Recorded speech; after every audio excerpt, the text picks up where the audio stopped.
channel. Ako nga pala si Princess at kasama ko naman ngayon yung solid kong tropa sa pagsusuri ng nobela. At ito ay sina Joshua at si Carl. Ayan. Hello mga ma-vlog! So, panibagong araw na naman ang ating mga pagkakalkal ng mga obra ng mga sikat nating Filipino writers. So, ready na kami!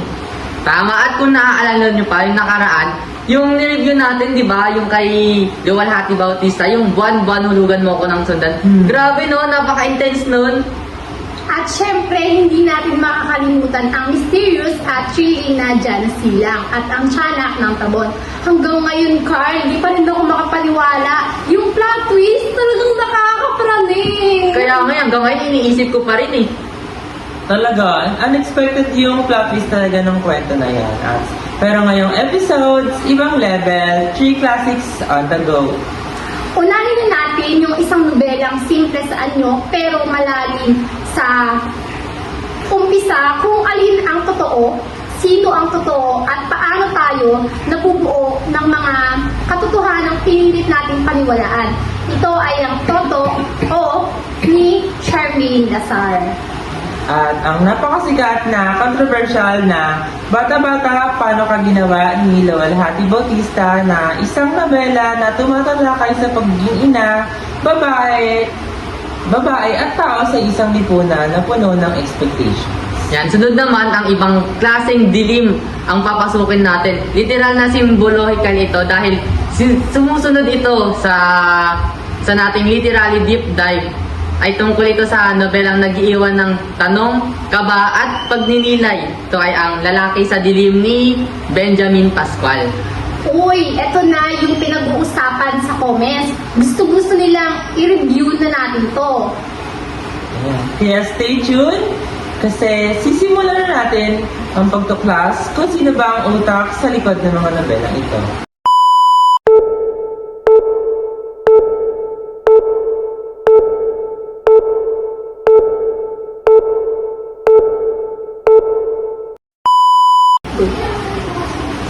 Ayan, bago tayo dumiretso sa nobelang Lalaki sa Dilim, kilalanin muna natin ang utak sa likod ng obra. Siya si Benjamin Pascual, isa sa pinakamagaling na nobelista sa panintikang Pilipino. Kilala siya sa malalim, matalas at minsan nakakakilabot na pagsulat na tumatalakay sa psikolohiya ng tao at sa madadilim na bahagi ng lipunan. Oo nga. Parang minabasa rin ako tungkol sa kanya dati. Parang sobrang tindi daw talaga ng mga isinusulat niya. Tama ba? Yeah, oo nga. Naririnig ko nga yung pangalan niya na parang sikat talaga siya. Hindi ko lang sure kung saan pero parang award-winning vibe talaga siya. Diba? Tama kayo kasi hindi lang siya basta writer. Palangka Award din siya. Isa sa pinakamataas na pagkilala sa bansa para sa mga manunulat. Nanalo siya para sa nobela at sa maikling kwento. Kaya hindi nakakagulat kung bakit tumatatak ang Lalaki sa Dilim. Grabe, palang ka talaga. Okay, big deal pala talaga. Diba? May point ka, may point. Kaya pala. Kaya parang lahat ng prop ko noon is binabanggit siya. Yung pangalan niya, pero hindi ko lang siya gets noon eh. Diba? Sabi sa inyo eh. Tas hindi lang yan. Naging bahagi rin siya ng mga piling manunulat ng UP Press.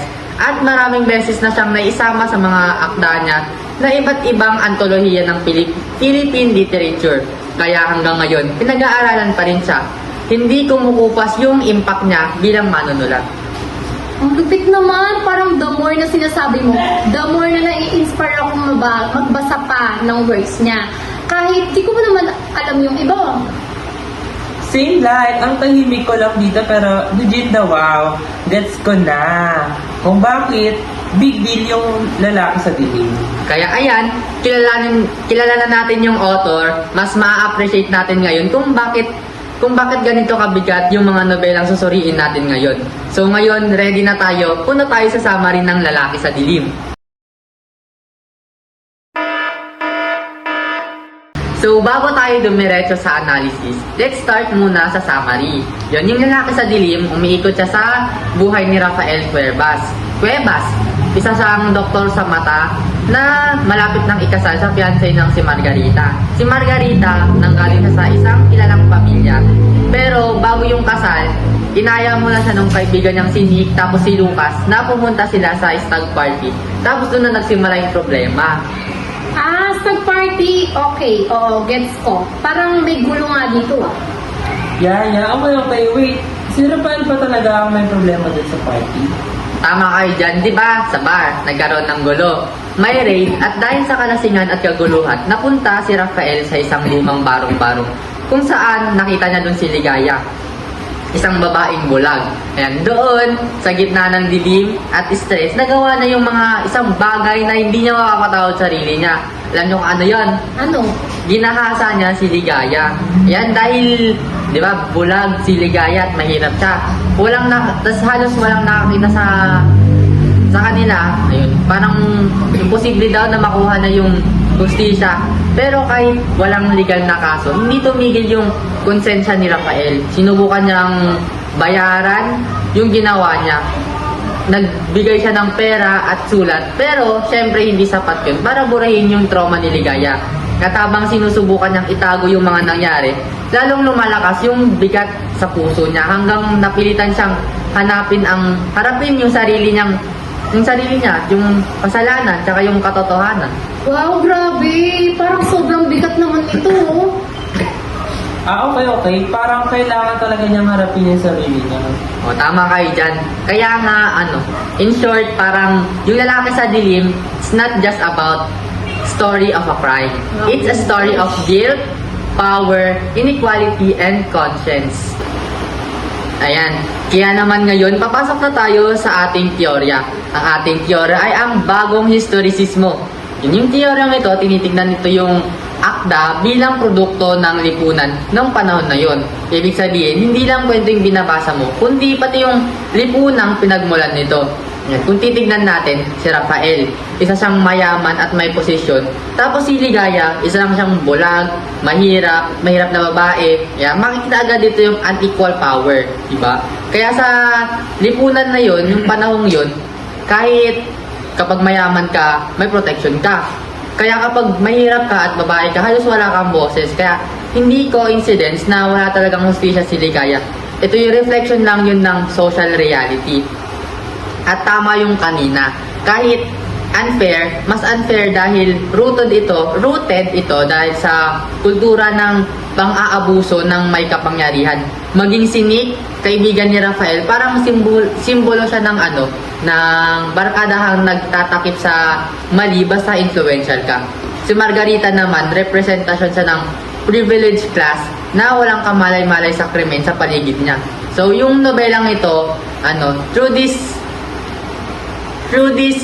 theory ng bagong historisismo, parang pinapakita niya na yung society, parang may pinapaboran niya lang yung pera at nilalamon yung mga mahihina. Oo nga, parang may point ka dyan. Gets ko na, parang system talaga. Oo nga. Parang hindi si Rafael ang may problema. System pala. Yan. Tama kayo dyan. Ngayon naman, papasok tayo sa teorya ng hermeneutika. Yan. Yung hermeneutika kasi, ito yung pagbasa sa simbolo, kahulugan at interpretasyon. Hindi lang yung literal yung dilim sa pamagat. Yung dilim may yung parang konsensya, takot, yung parang hiya, ganun. Tapos yung moral na pagkabulag. Si Rafael, kahit kahit ophthalmologist siya yung doktor sa mga mata, parang kung iisipin natin, ang ironic lang kasi sa kwento parang siya yung bulag siya sa tama at mali nung gabing nangyari yung parang krimen. Si Ligaya, literal siyang bulag. Pero kapag gagamitin natin yung teorya na to, parang siya yung tunay na nakakakita ng katotohanan. Yung dilim na kinakatakutan ni Rafael ay yung dilim sa loob niya, hindi yung gabing nangyari yung krimen na yun. Yung pagtakbo niya nung gabing yun, yung pag-ikot niya, ay yung simbolo ng pag-iwas niya sa sarili niyang kasalanan. Tapos habang si Ligaya naman, siya yung simbolo ng parang pagiging inosente at mga tinabunan ng lipunan. Yan. Si Margarita, siya yung parang in denial, ganun, nakapikit lang siya sa mundo. Tapos si Nick, parang siya yung yung kulturang nagpapanormalize lang ng parang pagiging lasinggero ka, ganun, pagiging malaswat, pagiging mga abuso. So, every character is a symbol. Hermeneutically, the novel is about confronting your Oo nga, parang di Diba? ba? Gets ko na. Wow, parang ramdam mo yung guilt ni Rafaela. That's crazy. Wow, hindi siya. Yun nga, kaya ano, di ba? Parang hindi ka niya hinahampas ng moral lesson. Kasi hinahayaan ka niyang maramdaman ang guilt, imbalance at injustice. Kaya sa mga gustong magbasa ng nobelang ito, ayan, hindi lang to basta kwento, kundi refleksyon ng lipunan at paglalakbay sa sariling dilim. I highly recommend this book. Ayan, hindi lang siya madaling basahin. Hindi siya madaling... Hindi siya madaling masahin. Wait lang, guys. Tubig ka muna. Tubig muna. Water break. So, ayan. Hindi siya madaling basahin kasi hindi siya light. Pero sobrang worth it. Kung gusto nyong ng akdang hahamon sa morals nyo, sa mga pananaw nyo, this is the book. Kaya, I highly recommend this. Basahin nila, guys. And gusto niyo bang malaman yung nobela na nabasa ko? Sure, ano ba yan? Sure. Tungkol saan ba yun? Doon po siya sa isang batang lumaki sa hirap, pero kailanman hindi sumuko. Isang kwentong simple pero sobrang totoo. Isa rin siya sa mga nobelang nagwagi ng Palaka Grand Prize. Wow. Ang nobelang ito ay ang totoo na isinulat ni Charmaine Nazar. At noong nasa edad na 20 anos pa lang siya, ay talaga namang bibilib ka dahil nanalo Bakit? ito ng Grand Prize sa nobelang Filipino Division sa Don Carlos Palanca Memorial Award. Ganun ni Charmaine. Isang patunay lamang yun na kahit bata, basta't may kwento kang totoo, may tamang espasyong naghihintay para makinig ka. Siguro curious kayo bakit totoo yung naging pamagat ng nobela. Bakit ba naging totoo? Oo nga. Get kasi yan. Yung guro kasi nila na si Binibining Almeña, pinusulit sila sa isang buong papel ng pangalan at palayaw na gusto nilang itawag sa kanila. At dahil nga ng mga oras na yun ay parang wala sa sarili si Toto, imbis na Toto lang ang dapat niyang ilagay dun sa papel, naging Toto, tapos may papa sa dulo, kaya naging Totoo. Yung ako talagang maliit. Parang totoo. Joke. Joke lang. Nataka? Pero mas nakakatawa pa dito. Alam niyo kung ano? Ano? Binigyan pa siya ng teacher niya na si Binibining Almeña ng kalakip na mensahe, sabi niya rito. Napakagandang palayaw. Sana lagi mong sabihin ang totoo. Pero dapat totoo. Kasi initial yun nung apelido mo. Doon pa lang, parang, uy, may ibig sabihin to di ba? Diba, parang may foreshadowing pa lang sa title. Kaya nga. Ang mas nakakatuwa pa rito, binigyan pa siya ng teacher niya na si Binibining Almeña ng kalakip na mensahe, sabi niya rito. Napakagandang palayaw, sana lagi mong sabihin ang totoo. Pero dapat totoo, kasi initial yun ng apelido mo. Doon pa lang parang, uy, may ibig sabihin na to Oo nga, kaya parang title pala may foreshadowing na. Parang alam mo yung may truth versus fear, ganun. Oo, Di ba? parang. Ano, gusto niyo ba bang ituloy ko yung storya ko? Wag Sige na. Bali Ay, mo! dapat ako mo. Ano na nga, sa Barangay Marikit, lumaki si Toto. Kasama niya dito yung kanyang lola Sida. Siya na bali yung tumayong mga magulang nito. Meron naman siyang nanay pero alam niyo ba na never pa siya nitong dinalaw kahit na nasa kabilang barangay lang naman dito nakatira? Yung tatay naman niya, hindi niya man lang ito nakilala simula nung naisilang na siya. Dahil alam niya naman kasi na bunga lamang siya ng pagkakamali. Parang, Sakit naman nun. Parang sakit naman nun. kaya nga pero at least diba, nandun si Lola Sita niya. Isa pa sa mga pangunahing hanap buhay ni Lola Sida ay yung pagtitinda ng isda sa likod ng palengke.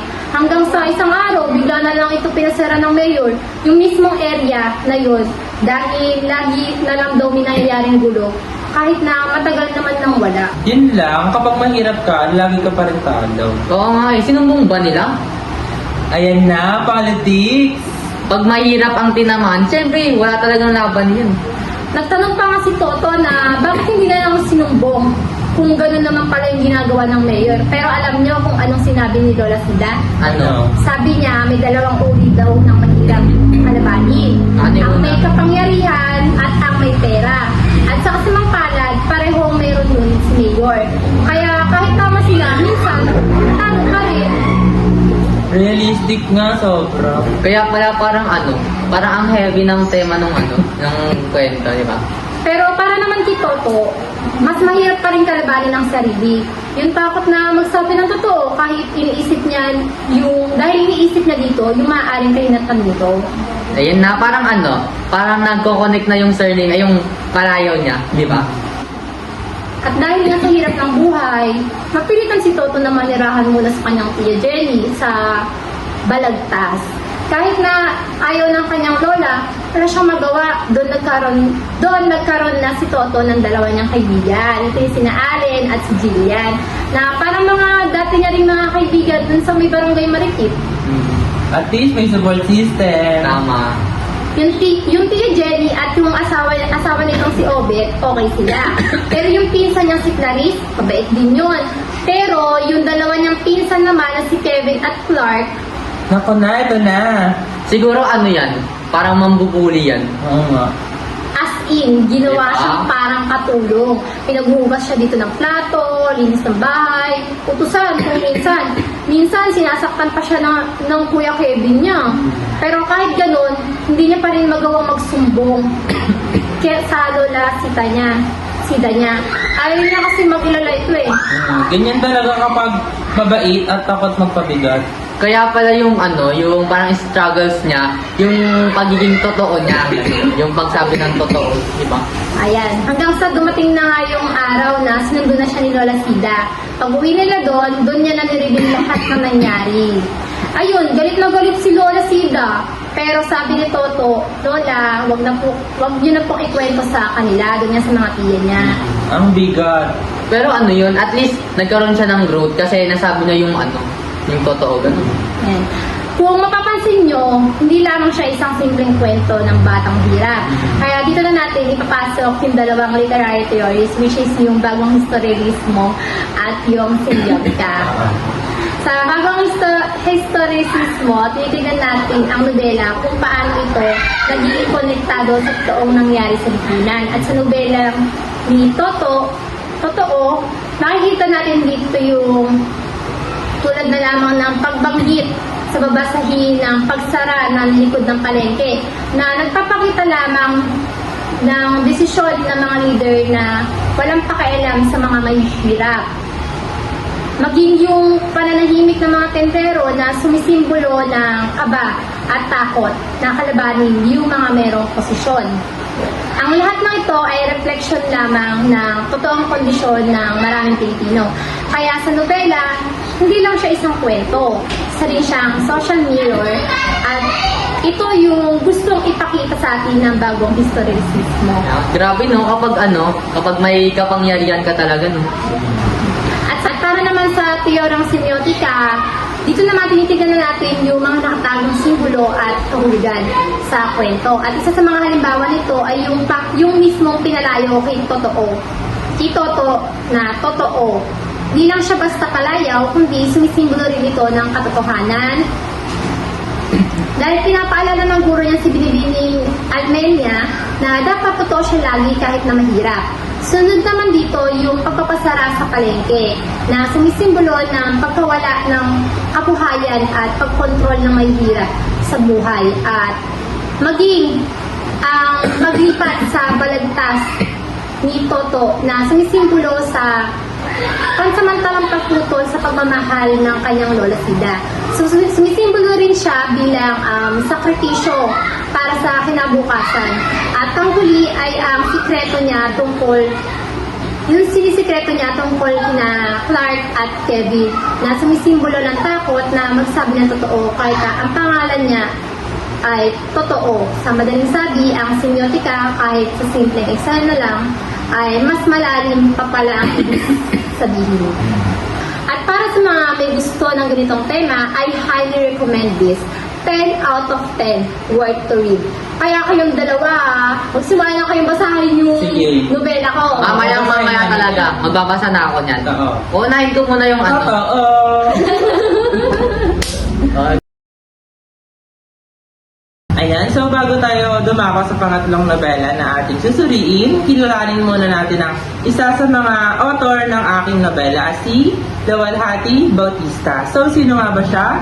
Siya ay isang sikat na nobelista, feminist writer na ipinanganak noong December 2, 1945 at pumanaw noong February 12, 2023 sa edad na 77. So, kilala siya bilang matapang at makatotohanang pagsusulat ng tungkol sa buhay, politika, kahirapan. So, ilan sa mga nasulat niya ay ang Gapo noong 1980, Dekada 60 noong 1983, Bata-Bata Paano Ka Ginawa noong 1984, Bulaklak sa City Jail noong 1990, at iba pa. So, isa sa mga pinakamalakas na boses na kababaihan sa panitikan at palagi niyang dinadala sa ang kanyang mga akda ang realidad ng buhay at matitinding emosyon. So, yun lang.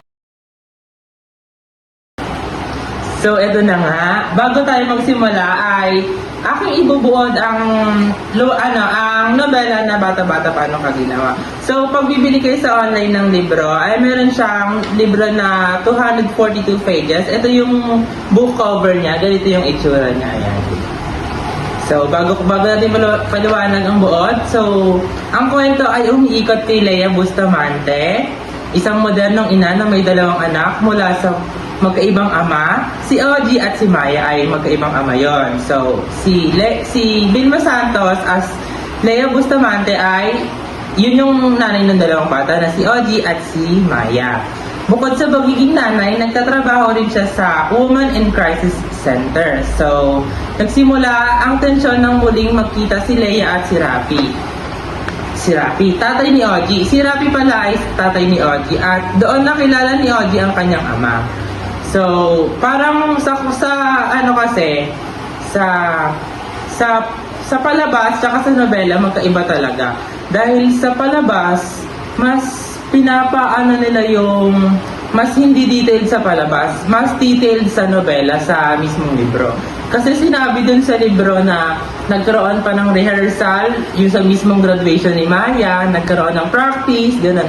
Pero sa mismong nobela, sa mismong palabas is graduation na agad. So, ganun yung parang naging paraan nila para mas mapaikli. Pero kung aanuhin, mas mahaba talaga yung sa nobela. Mas mahaba yung pagkakakwento doon. So, yeah. Gets ko na. Parang awkward moment din yun sa anak. Yung sa yung sinabi mo kanina na nagkita si Lea at si Rafi, yung first encounter, parang parang intense. Oo. Intense? Kasi alam mo ba, ang kwento niyan, 11 years old na si Ogie nung nakita niya yung tatay niya. Diba? Ang tagal. Oo nga. Kung isipin mo, kung ilalagay mo yung sarili mo kay Ogie, na 11 years old na nakita yung tatay, tapos yung tatay niya na yun, may asawa pa, ang pangalan ng Eleanor, at buntis yun. So, nung nagkita sila sa Cubao, kasi sa Cubao yung mismong setting nung meet up nila ni Ogie, Rafi, yung tatay niya, at si Lea. Nag-meet up sila, nag-bonding silang tatlo. Actually, kasama dito si Maya, kahit hindi niya mismong anak si Maya is sumama. So, ayun, nagkaroon sila ng family bonding, parang nagdrama dito si Ogie, kasi siyempre matagal niya nang hinahanap yung totoo niyang tatay, dahil, matagal niya nang hindi nakikita. Grabe, oo. Nakaka-relate siguro yung ibang nanay sa ganitong moments, no? Parang parang real life yung magiging parang emosyon doon. Totoo. Actually, nung pinapanood ko sa TV, naiyak ako nung umiyak si... Parang talaga siya. Paano yung iyak? Basta naiyak ako kasi si Ogie as si Carlo Aquino, umiyak talaga siya doon. Ang galing niya doon umarte kasi talagang dinamdam niya kasi nga matagal niyang hindi nakita yung tatay niya, di ba? So, nagbanding sila at nakilala niya doon yung tatay niya. Gets ko na, parang multiple conflicts sa buhay talaga ng mother. Alam ko ano eh, di ba? Maraming challenges dun sa sa may movie kasi napanood ko na. Pero parang ang nakaka-inspire din siya kasi yung nanay parang resilient siya. Yes. So, ayun, ikukwento ko na rin yung mga naging hamon ng buhay ni Lea Bustamante bilang ina, bilang asawa at bilang babae sa lipunan. So, ganito yon. Nagkaroon sila ng parang discrimination. Discrimination sa school. Nagkaroon ng discrimination sa school kasi lalo na yung principal doon sa school is parang nagkaroon ng conflict pagdating sa apelido ng dalawa niyang anak. Ay, gitna ata, or gitna. Kasi magkaibang apelido pero dalawa yung asawa. So, parang nagkaroon ng discrimination doon pa lang sa school. Kaya, si Maya at si Oji, lalo na si Oji is parang nahihirapan doon sa ganong sitwasyon. Lalo na yung sa nagkaroon sila ng Boy Scout na ang kailangan umattend yung tatay. Hindi pa kilala ni Oji yung tatay. Kaya si Oji, sinikret niya yun sa mama niya na hindi na lang umattend sa Boy Scout kasi nga wala siyang tatay nun. Oo. Napaka-deep dive na yun, no? Parang ang ganda ng parang napapansin ko nung habang pinapanood ko yung movie. Parang medyo may principle talaga na maano dun sa movie na yun. Ang ganda rin dun eh. Oo, talaga. Napanood mo na ba yun? Hindi pa. Panoorin ko pa lang. Panoorin niya yan. Nasa YouTube yan. So, ayun. Ang iba pang kwento, dalawa ang asawa ni Lea Bustamante sa nobela. Si Rafi at si Ding. Si Rafi, doon siya unang kinasal. Si Ding ay pangalawa niyang asawa. Si Rafi ang tatay ni Oji. Si Ding ang tatay ni Maya. So, mas matagal silang nagsama ni Rafi kasi doon yun yung papa ni Oji. Unang asawa, doon siya kinasal at lahat. So, hindi naman pwedeng ikasal sa pangalawang asawa hanggat hindi nagdi-divorce or namamatay. Diba? So, isa pa sa mga naging discrimination dito is yung sa hospital. Kasi, parang na-aksidente yung dalawa niyang anak. Tapos, dumating sa time na hinihingi ng information yung tatay, nanay, gano'n. So, nagkaroon ng discrimination sa part na, ay, ano yan? Magkapatid po kayo? Ba't po dalawa yung Ba't dalawa po yung magkapatid po ba kayo, sabi ng nurse? Parang ganon. So, parang dun pa lang sa part na yan is sobrang discrimination na talaga. Anong masasabi niyo? Kasi napanood ko na yung movie eh. Parang ang ganda talaga, lalo na yung isa kang ina, yung mga experience niya. Tsaka, best part ng movie na napanood ko, yung may sinampal siya. Oo, ayan. Isa pa sa mga iconic na is yung... ano ba yun? Sino ba sa sampal? Ito, tampalin mo. Ito na lang. Tampalin mo Ito na lang. Ito na. So, sinampal si Carlo Aquino, which is si Oji, ni Lea Bustamante. Sinampal siya dahil si Oji is parang nalulong na sa bisyo. O hindi naman nalulong. Lagi lang siyang nagkakating. So, sinampal siya. Sabi doon ni Oji, ay pinagsabihan siya ni Lea na malululong ka sa bisyo. Dapat hindi ka gano'n, ganyan. Sabi naman ni Oji, wala ka namang ginawang tama Sabi naman ni Oji, ako magsasabi. Sabi ni Lea, wala ka namang ginawang tama Ako magsasabi ng line niya. Ano ba sabi niya? Akala mo lang wala, pero meron! Di ba? Ganun yung line na sinabi niya. Akala mo lang wala, pero meron.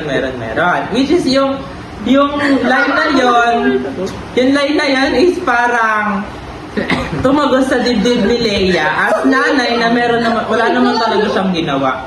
Meron naman talaga siyang ginawang masama, which is yung nag-asawa siya ng iba, hindi siya nagtuon sa isang asawa, gano'n. Tapos, minsan kasi parang napapabayaan niya yung mga anak niya dahil nga doon sa ginagawa niya. Which is na minsan nasa trabaho siya, ang nag-aasikaso yung papa ni Maya, gano'n. So, parang hindi nararamdaman ni OG na tatay niya si Ding. Ayan, tapos meron pa ditong line na sa isang scene na yung sa itlog, about sa itlog, yung magluluto ng itlog, sabi niya, anong gagawin ko sa itlog na to? Ganon, sabi niya. Anong gagawin ko sa mga itlog na to? Itlog lang naman yun. Tapos ang sagot ni Leia, Pati itlog. ang putang ina, gawin mong manok. Sabi niya, kayang ganon. Ano gawin ko din sa itlog? Ang putang ina, gawin mong manok. Pero this novel is recommended for 18 plus lang dahil sobrang lantaran yung mga salitaan dito dahil marami ditong mga sex scenes tapos marami ditong mga mura, so hindi ko siya nire-recommend sa mga minor, so sa mga 18 plus ko lang siya nire-recommend. So ito ang kanila. Ano nga ulit title? Ayan, bata-bata, paano ka ginawa? So, ano nga pala, parang brief explanation lang sa title.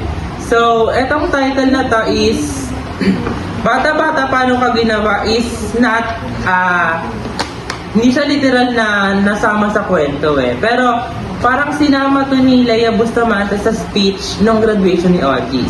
Sabi niya doon, minsan daw tinatanong siya ni OG kung paano gawin yung bata. Bata-bata, paano ka ginawa? Sabi naman ni OG is, parang alam na niya kung paano gawin. Ganon. Wow. Dahil hindi naman talaga mahirap sagutin ang tanong na bata-bata, paano ka ginawa, di ba? Pero ang mas mahirap Ikaw, lang, paano ka ba ginawa? Bumukha ng bata. secret. So, ang sinasabi nandun, ang mas mahirap gawin is gawing disente at makatao yung bata. Wow. Yan lang. That's right. That's right.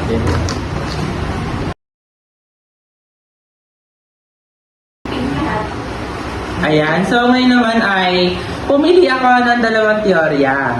Anong teorya yun? Teoryang deconstruction at teoryang eco-criticismo, di ba?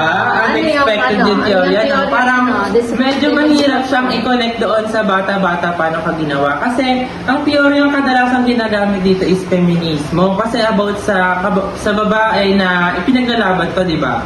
So, ayan, teoryang feminismo ang number one theory na kung iaangkop mo dito. Pero ako, teoryang deconstruction at teoryang eco-criticismo. So, sa bata-bata, paano ka ginawa, gagamitin ko ang deconstruction upang ipakita na walang iisang tama o dominanteng kahulugan ang pagiging ina, ama at bata.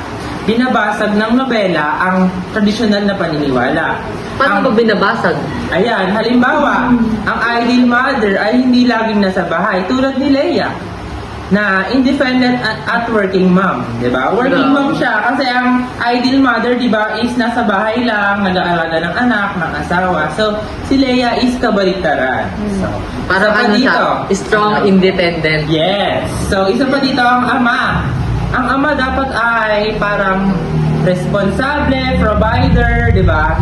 Yun ang pinaka-ideal father na tinutukoy ng atin. Pero sa teoryang reconstruction is parang ihahalin tulad ko na dito si Rapi at si Ding ng bata-bata pa na ginawa na may pagkukulang sila bilang isang tatay. Di ba? Kasi si Rafi is meron siyang asawang iba na pinaprovidean niya, which is yung tunay niyang anak na sa una niyang asawa is hindi niya maprovidean. Tapos si Ding naman is nagkaroon siya ng asawa sa iba. Parang naging kabit tuloy si Leia Bustamante. Sa pangalawa niyang asawa nagkaroon siya ng asawa na tinago niya ng hindi namang ilang taon mga buwan siguro. Tapos nalaman na lang ni Leia na buntis na yung asawa ni Ding. Diba? Parang na-back to you dun si Leia kasi yung ginagawa niyang pang-cheat sa mga asawa niya is nangyari sa kanya, which is yung kay Ding. Kasi nag-cheat si Ding. Kumbaga, don't do to others what you don't want. Wala, yun na yun, di ba? Yun na yun. Huwag mong gawin sa iba, ang ayaw mong gawin nila sa'yo. Tama. Diba? Kawawa si Leia. So, ang pangalawang teorya naman natin ay ang teoryang eco-criticismo. So, sa eco-criticismo naman, nakikita natin ang kapaligiran bilang persang humuhubog sa buhay ni na Leia, OG at Maya. Ang magulang Ang magulong ang magulong lungsod ng kapaligiran ng Maynila ay nagdadala ng pressure, pagod, exposure sa social conflict. Ang bahay ay hindi ligtas na spasyo, nagiging arena ito ng tensyon or emosyon ng nagiging sagupaan kasi madalas nag-aaway dun sina Ding at Leia kasi sila yung nasa isang bubong eh. Kasi nga yung si Rafi is may asawa ng iba. So si Ding tsaka si Leia is nagkakaroon sila lagi ng conflict kasi nga about sa mga naging fast ex-husband ni Leia. So parang dun sa mismong bahay na yon is nagkakaroon ng email nila. Ayan, so balik tayo. At ang mga pampublikong lugar naman tulad ng mall, bilyaran, school at Boy Scouts ay direktang nakaka-apekto sa relasyon ng tauhan. So, nakwento ko naman na kanina sa una na yung mga sinabi kong lugar na yon is parang talagang nakaka-apekto. Halimbawa ko na dito yung sa Boy Scouts nga is parang nagkaroon doon ng issue doon kay OG, which is yung kailangan nga ng tatay doon sa meeting na gagawin bago isagawa yung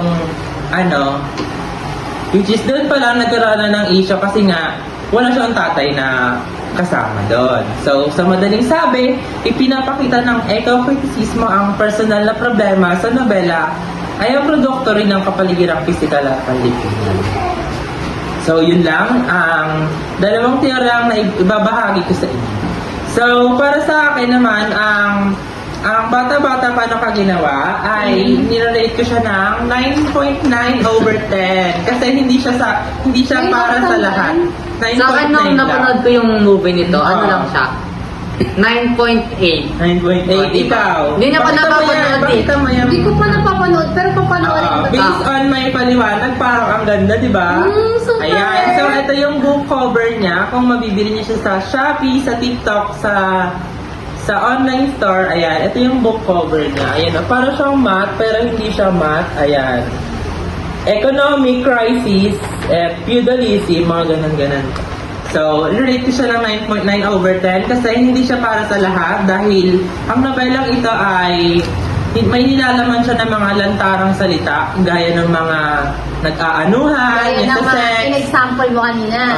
Ganyan. Tapos puro mura siya. So, hindi siya recommended sa mga high school students or sa mga elementary students.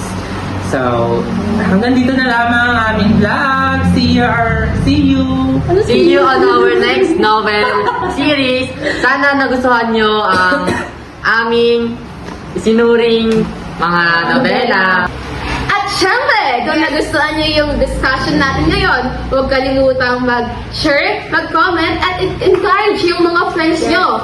Kaya, sobrang worth it basahin to, kaya basahin na rin. Click! Like! And subscribe! Bye-bye!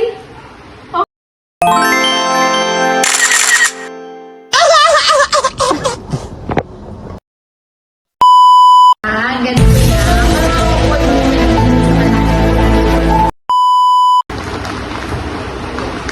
Ayan. Gusto niyo bang malaman yung tungkol? Ayan. Hindi lang siya madaling basahin. Hindi siya madaling... Hindi niyo madaling basahin. Wait lang, guys. Tubig ka muna. Tubig muna. Water break. So, ayan. Hindi siya... Sabi ni Leia, wala ka namang ginawang tama. Ako magsasabi ng line niya. Ano ba sabi niya?